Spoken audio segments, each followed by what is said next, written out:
When is a book not a book? And what does reading really even mean these days? This is a subject upon which I've been musing recently.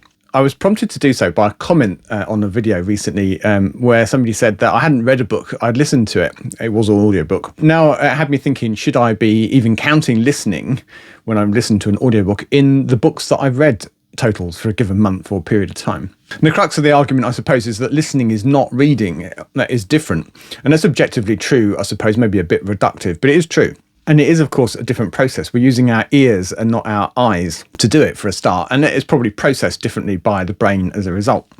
There are studies that show that the end result is the same. There's no difference in comprehension between listening to a book and reading it. Stepping right back, though, for me, the clue is in the name. Audiobooks, ebooks, graphic novels, books, they're all books. And reading is what we do with books. When we engage with the content, for me, regardless of the delivery mechanism, the purpose is to enjoy the content, to engage with it, to comprehend it, to learn, to be challenged or to respond emotionally to it, to lose ourselves for a while in the sheer joy of reading. Arguably, there's also an accessibility angle for those unable to use their eyes to read, or for whom traditional books are too cumbersome or too heavy, too difficult to read. The other mediums are the only way for them to consume books, the only way to read. If we think about a blind person using a Braille book, what are they doing when they touch the bumps? They're reading. We don't say that they're touching it or fingering it, or at least I don't think we do. We say that they're reading. And I think if we say that or listening to an audiobook doesn't count as reading in some way, then we're othering or being ableist, diminishing their experience, excluding them somehow from the reading tribe. I know, how very woke of me, but I think it's a valid point and a fair one. Okay, so in my tiny little head at least, it all counts as reading, and I will continue to tally all books however I've consumed them as read.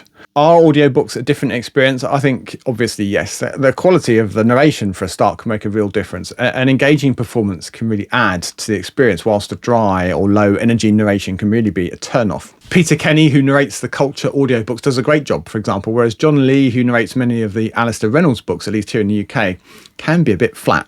And I remember one audiobook narration where the narrator kept mispronouncing words, which was funny at first, but really got my nerves after a while. So the narrator then can add a lot to the experience, and the fact that they can does differentiate the product in a certain way.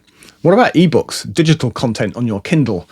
Other e-readers are available. I suppose this is a much closer equivalent to reading a physical book, in that we're at least using our eyes to read words on a page, albeit a virtual page.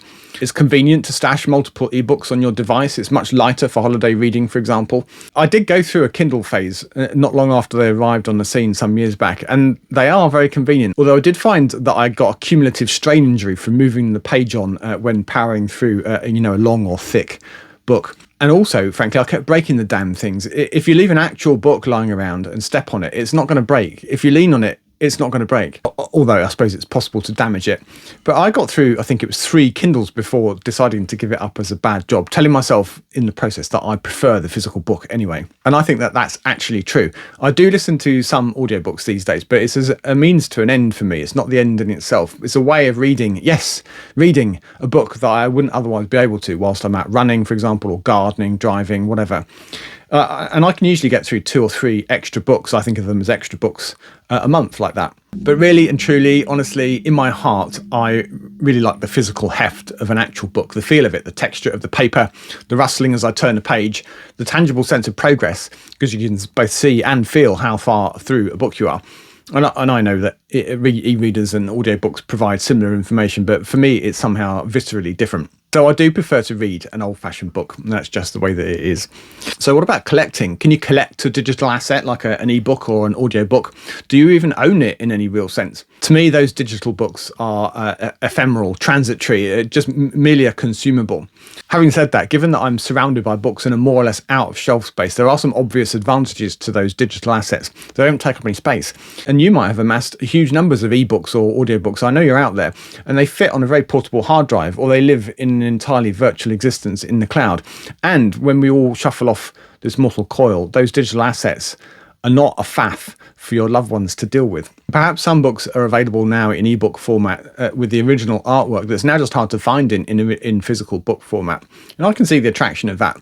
They are useful, but they just don't give me any joy in the collective in the way that a stuffed shelf of books does. They don't have that je ne sais quoi. I put it to you, they don't have presence. They don't have soul. I like the way that books look. I like to stare at my shelves, taking one down from time to time, moving them around in the forlorn hope of finding a more efficient book Tetris arrangement. I even like the slightly musty smell of an old book. In the privacy of my own library, I have been known to fondle a book, just enjoying the feel of them. Okay, well, perhaps less said about that, the better. Moving swiftly on. Cover art, of course, is another benefit to me of physical books. Yes, you can get colour e-readers these days, and an Audible certainly put the book cover on the asset header, but is it the same?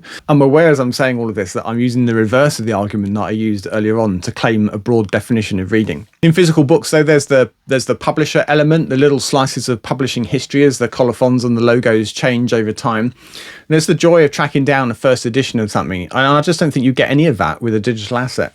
I found recently that I'm developing a somewhat completist attitude to my book collecting, which is both dangerously without limits, depending on how you define complete, and potentially quite expensive. It does have its problems, but I just can't imagine getting emotional about collecting ebooks or audiobooks for that matter in the same way. Once again, I'm not disparaging anyone that does. You do you knock yourself out. I just personally don't see the attraction. It's funny though, I don't feel attached in anything like the same way to my old CDs or LPs. I'm a happy user of Spotify. I consume nearly all of my music electronically these days, or via the radio. The physical media are just gathering dust now in my house. They're just life clutter. Yes, they sound better. Yes, they look better. And yes, the business model that supported them was better for artists than the dominant arrangements these days. All of that's true, but, whatever. I just don't care about them in the same way. So back to books. So having unilaterally declared books to be books, regardless of the delivery mechanism, I now need to nail my colours firmly to the mast if it wasn't already obvious. I think physical books are the top dog for me. I just love them. And that's all there is to it. Tell me your experiences. What do you like about physical books? Why are electronic books or audiobooks your preferred delivery mechanism? Do you have any other accessibility related needs that mean you don't consume physical books in the way that I do? As always, thank you for watching, and until next time, goodbye for now.